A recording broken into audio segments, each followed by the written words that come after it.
Yeah, people exist. That's great. Right. Yeah.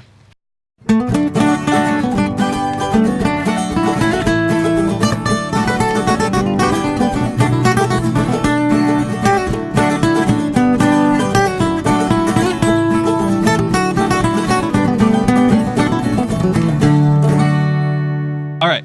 So we talked about Healthy Camels and your involvement with that in the podcast. Now, how do you yourself actually like stay active and stay engaged and stay consistent with it? What's your strategy? So I do Pure Barre, which is a lot of fun for me. And one of my tips is to bring my workout clothes with me to work. So I always have my workout bag packed and in my car, so I don't have to go home after work and change and end up getting distracted by anything at my house. Dude, I'm the same way. Yep. I have to do the same exact thing. End up sitting on the couch and then never making it to my workout. So that's one thing. And then I sign up for my classes in advance. That helps to hold me accountable to actually show up to them. Okay.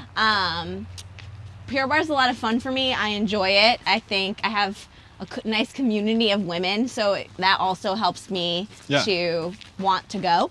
It's a lot of fun. It's a Pilates-based class with a ballet bar, so it's kind of a combination of dance and Pilates. A lot of small movements, toning. It's a really good workout, so cool. I like it. Yeah, that's awesome. Yeah.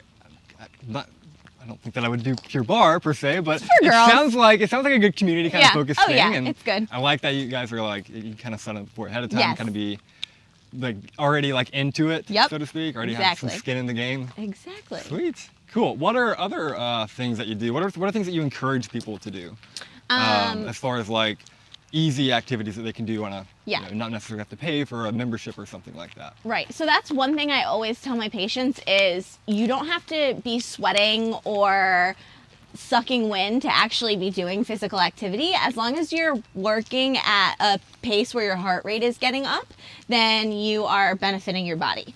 And it also doesn't have to be for a long duration. So this is one thing that I think was interesting with the new physical activity guidelines that got released. So our goal, or we encourage our patients, is 150 minutes of physical activity every week, but they don't have to do it even in 10-minute spurts. Like if I walk quickly from here to Starbucks to get my 3 p.m. coffee, that counts towards my physical activity 150 minutes that I'm trying to get for the week. So as long as you're getting your heart rate up for a couple minutes, that is all going into your bank, and then your goal is to get to 150 minutes a week. So I tell people to do little things. At the last 2 minutes of every hour, get up from your desk, walk around your office. Yeah. That also helps to decrease sedentary time. So remember, we want to have less than 90 minutes of consecutive sedentary time. I'm so guilty of that. Of being sedentary, yes. So sitting is the new smoking. Okay. So sitting and smoking is a no then? Yep. A definite no. Yep, okay. Definite no. Sitting and smoking, that's really bad. So I tell people to do that. And then also after lunch, take the last 10 minutes of your lunch to do a lap around campus.